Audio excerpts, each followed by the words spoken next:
मुझे याद है वो टाइम जब आपकी तरह मेरा भी नीट की एग्ज़ाम के पहले जस्ट 1 मंथ बाकी था।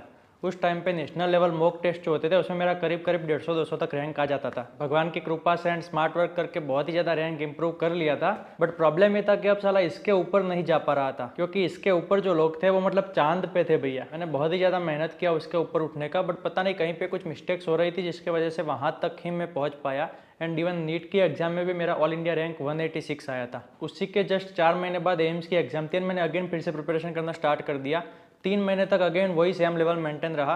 बट लास्ट के 1 मंथ में, एम्स के आगे वाले 1 मंथ में मैंने इतने ज़्यादा स्ट्रेटेजी में मॉडिफिकेशंस किए, इतने ज़्यादा स्ट्रेटेजी में मॉडिफिकेशंस किए, बहुत ही बड़े बड़े रिस्क लिए, एंड तब जाके मेरा लेवल 186 से मॉक टेस्ट में टॉप 5-10 तक पहुंच गया था। एंड यही सेम लेवल मेंटेन करते हुए मैंने जिपमर में, जो कि उस टाइम पे इंडिया की सबसे बहुत ही डिफिकल्ट मेडिकल एंट्रेंस मानी जाती थी, उसमें ऑल इंडिया रैंक 2 लेके आ गया था। अब आप बोलोगे कि sir 186 itself is a huge rank, आपको कोई संतोष ही नहीं है तो नहीं भैया, मुझे संतोष था। बट बात ये थी कि मेरा गोल थोड़ा सा बड़ा था। जैसे आप भी अभी किसी भी लेवल पे हो, आपका गोल ऑब्वियसली इससे थोड़ा बड़ा ही होगा। एंड आपको वो गोल तक पहुंचने के लिए जो जो सीक्रेट्स चाहिए वो सारे मैं इस वीडियो में कवर करूंगा, जो मैंने खुद अपने प्रिपरेशन के टाइम पे अप्लाई किए थे। ये वीडियो सारे स्टूडेंट्स के लिए है, चाहे आप 600 मार्क्स के लेवल पे हो या 200 मार्क्स के लेवल पे। 3 अलग अलग टाइप के ग्रुप्स के लिए 3 अलग अलग स्ट्रेटेजी बताऊंगा, जिससे आपके लेवल पे बेस्ट एडजस्ट हो सके एंड आपको मैक्सिमम बेनिफिट हो।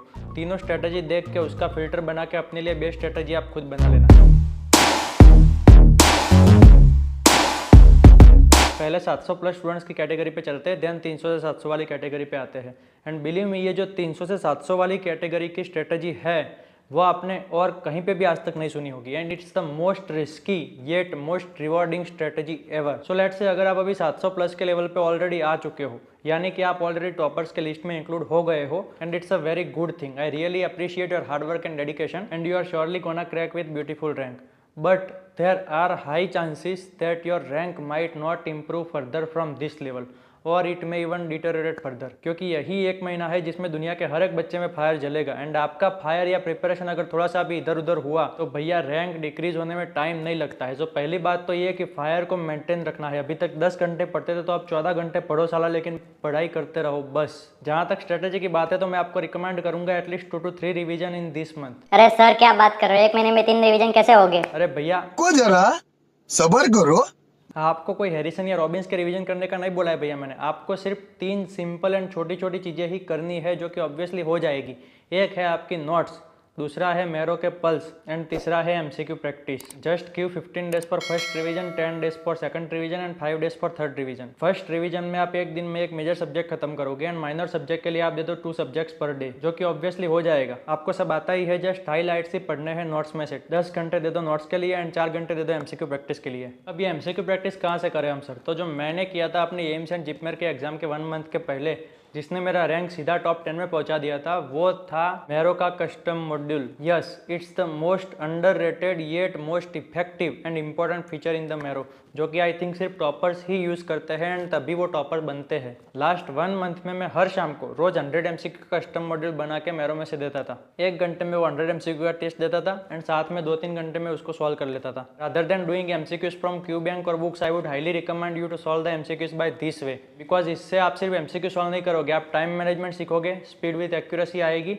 And even active memory sharpening भी होता रहेगा। आपकी जितनी भी सिली मिस्टेक्स होती है भैया, वो इसलिए होती है क्योंकि आप स्पीड विद एक्यूरेसी को अच्छे से हैंडल नहीं कर पाते हो। कहीं पे आप ज़्यादा टाइम ले लेते हो एक एमसीक्यू को सॉल्व करने में, या फिर कहीं पे जल्दबाजी करने में एमसीक्यू गलत करके आते हो। जब ये स्पीड एंड एक्यूरेसी दोनों इक्वल लेवल बैलेंस हो जाएगी, तभी आपकी सिली मिस्टेक्स कम होगी। एंड वो तब होगी जब आप डेली एमसीक्यूज का टेस्ट दोगे, एंड वो टेस्ट आप खुद मैरो में बना सकते हो, जिसका नाम है कस्टम मॉड्यूल। आपको भी अगर टॉपर का लेवल अचीव करना है भैया, तो रोज नीट का पेपर देना पड़ेगा, वो फील के साथ देना पड़ेगा। एंड वो कस्टम मॉड्यूल में आपका टारगेट हमेशा 90 प्लस का होना चाहिए। जब तक नहीं आता है तब तक हर रोज इंप्रूवमेंट करते रहो। And it's very simple to make, just open Marrow, go to custom module, select all 19 subjects, select the difficulty level as moderate, because आपका पेपर भी मॉडरेट ही होगा, not easy not too hard. Select all tags, या फिर अगर आपको कोई specific tag चाहिए, जैसे सिर्फ नीट के क्वेश्चन चाहिए या फिर इमेजेस चाहिए या फिर क्लिनिकल चाहिए, जो भी टैग चाहिए वो टैग सिलेक्ट करो एंड इट्स ऑल सेट। आपके सामने 100 क्वेश्चन का एक कस्टम टेस्ट रेडी है, जो आपको 1 घंटे में खत्म करना है। अब मैं इतना मैरो क्यों करता हूँ? तो भैया मैरो मैंने खुद अपनी प्रिपरेशन के टाइम पे यूज़ किया था, एंड मुझे लगता है कि मैंने जो यूज़ किया था वही आपको सजेस्ट करना चाहिए। ऑल्सो आप में से भी मेजोरिटी ऑफ द स्टूडेंट्स के पास मैरो है, बट आप लोग ये फीचर्स को यूटिलाइज ही नहीं कर रहे हैं, जो कि सबसे ज़्यादा बेनिफिशियल है। इसलिए आपको एक रियल लाइफ आइडिया मिले, इसलिए मैरो के एग्जाम्पल से आपको समझा रहा हूँ। साथ में वीकली ग्रांड टेस्ट देने हैं, मैं एडवाइस करूंगा always prefer marrow for that. हाँ, नेशनल मॉक टेस्ट आप सारे अच्छे प्लेटफॉर्म्स के दे दो, but for practice always prefer marrow. एक साथ अगर 2 टेस्ट पड़े हैं आपके पास तो हमेशा पहले मैरो का टेस्ट दे दो, इवन वो लाइव नहीं है तो भी। एंड अगर उसके बाद भी ग्रांड टेस्ट देने का टाइम है तो फिर दूसरे प्लेटफॉर्म का आप दे सकते हो, बिकॉज जो प्रेडिक्टेबिलिटी मैरो के टेस्ट में है वो भैया शायद ही किसी और प्लेटफॉर्म में है। And it's very necessary to assess your level accurately, ताकि आपको आइडिया लगे कि कहाँ तक पहुँचना है एंड कितनी जर्नी बाकी है। उसमें भी जो नेशनल लेवल के मॉक टेस्ट है वो तो हमेशा लाइव ही देने हैं। अभी शायद 20 अप्रैल से ही एक लाइव मॉक टेस्ट स्टार्ट हो रहा है, चाहे आपने पढ़ाओ ना पढ़ाओ, रिवीजन हुए हो ना हुए हो, जो भी जिस भी लेवल पे आप हो, 4-5 दिन लाइव रहता है टेस्ट। किसी भी दिन टाइम निकाल के 3 घंटे बैठ के मॉक टेस्ट दे दो बस। एंड ग्रांड टेस्ट देने से भी ज़्यादा इंपॉर्टेंट है उसको एनालाइज करना, कहाँ पे मिस्टेक्स हुई, क्यों हुई, आपने उस टाइम पे वो सॉल्व करते टाइम पे क्या सोचा था एंड वास्तव में क्या सोचना चाहिए था। आपने जो अभी अभी पढ़ा है उसमें से एमसीक्यूज आए तो वो क्यों गलत हुए, स्ट्रॉन्ग सब्जेक्ट कौन से, वीक सब्जेक्ट्स कौन से, वो वीक सब्जेक्ट्स आप सेकंड रिवीजन में पहले पढ़ोगे। रैंक इंप्रूव हुआ है, नहीं हुआ तो क्यों नहीं हुआ, ये सारी चीज़ें एनालाइज करनी है एंड उनका एक मिस्टेक लिस्ट बनाना है। एंड वो mistake list next grand test से पहले पढ़ना है, ताकि आपको आइडिया लगे कि अच्छा ये सिली मिस्टेक्स मैंने उस टाइम पे की थी जो मैं अब नहीं करूँगा, तो आपका रैंक इंप्रूव होगा। अब सर जीटी सॉल्व करने के लिए टाइम कैसे निकालें, तो भैया जहाँ पे आपका एक ही माइनर सब्जेक्ट है उस दिन हाफ डे आप जीटी सॉल्विंग के लिए रख लो, या फिर आप रोज 1-1 घंटा निकाल के हफ्ते में उसको सॉल्व कर सकते हो थोड़ा थोड़ा। It's simple, believe me, time है आपके पास, जस्ट आपको टाइम को स्मार्टली यूटिलाइज करना है, टाइम मैनेजमेंट करके। थर्ड चीज आप करोगे मैरो के पल्स का इंपॉर्टेंस मैं पहले भी बहुत बार बता चुका हूँ भैया।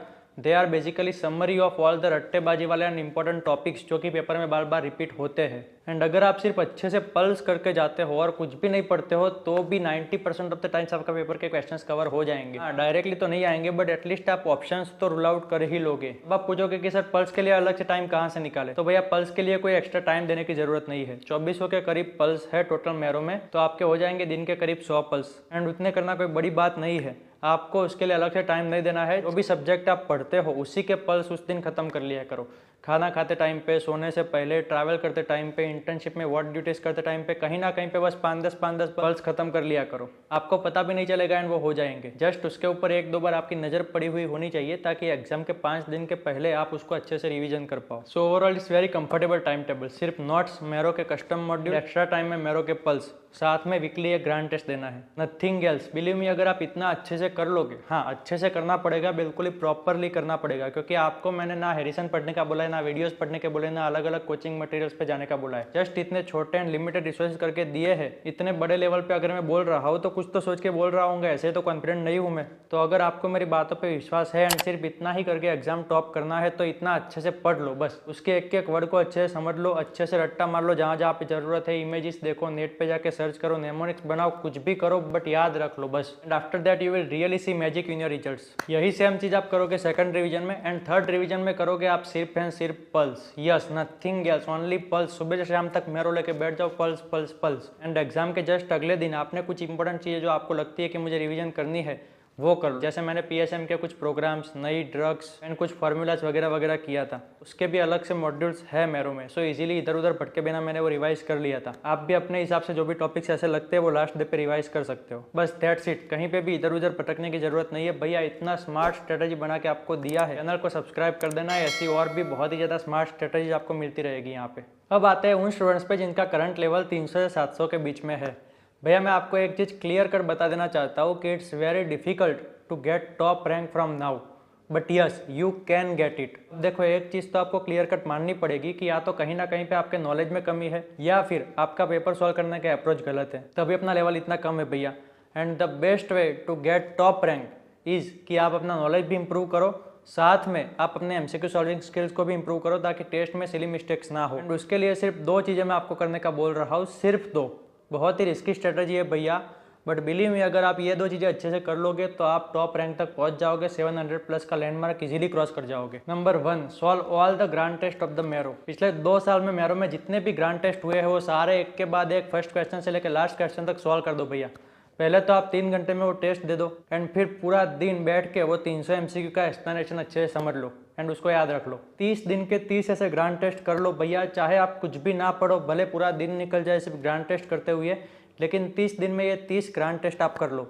बात की गहराई को आप समझ रहे हो भैया? कोई टॉपर ये चीज़ सजेस्ट नहीं करेगा। सजेस्ट तो क्या, इवन किसी के दिमाग में भी ये चीज़ नहीं आएगी। एंड अगर आएगी तो भी कोई बताएगा नहीं, क्योंकि जूते पड़ेंगे भैया, सीधे जूते। बट फिर भी मैं बताऊंगा, क्योंकि एक महीने में 300 से 700 पे जाना भी कोई ऐसी तैसी बात तो है नहीं। आप वो 300 क्वेश्चंस नहीं कर रहे हो भैया एक दिन में, आप वो 300 टॉपिक्स कर रहे हो जो कि पहले नीट के पेपर में फ्रिक्वेंटली रिपीटेड हो चुके हैं and they are most important. वो सेम क्वेश्चन रिपीट नहीं होगा, बट वो टॉपिक रिपीट होता ही होता है एंड उसमें से ही क्वेश्चन आएंगे।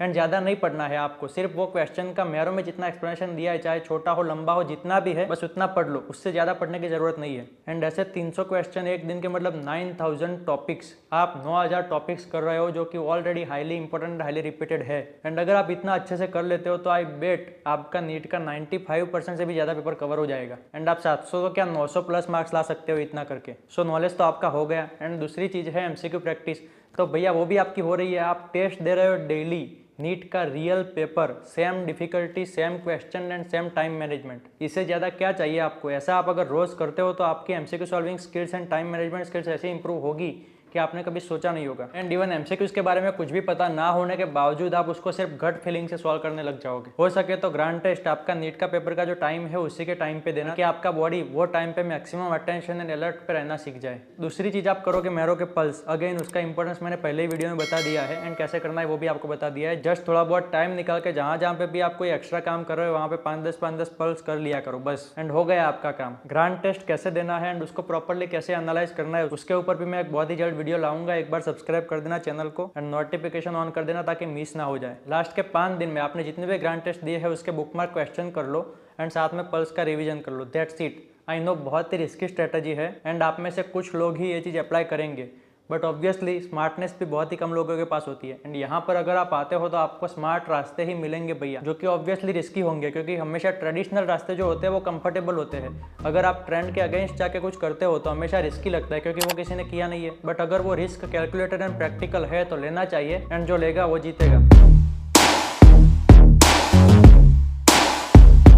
अभी आपको 3 बोनस टिप्स दूंगा, बट उसके पहले बात करते हैं वो स्टूडेंट्स की जो अभी लेस देन 300 के लेवल पे है। तो भैया this NEET PG is very difficult for you unless you are SC और ST category student. Obviously give this exam with best efforts, but be ready for next years NEET. And उसके लिए most risky and practical strategy मैंने already बना के रखी थी, यहाँ पर वीडियो आ जाएगा, एक बार देख लेना। ऑल्सो 3 बोनस टिप्स है आपके लिए, ज़्यादा एक्सप्लेन नहीं करूंगा। अगर मेरी जेन्युइननेस पे विश्वास है तो ब्लाइंडली उसको फॉलो कर लेना। Number 1, don't waste your time on updates for controversial questions, they will just never affect your rank. Second, don't waste your time on social media doubt solving groups, they are just trap.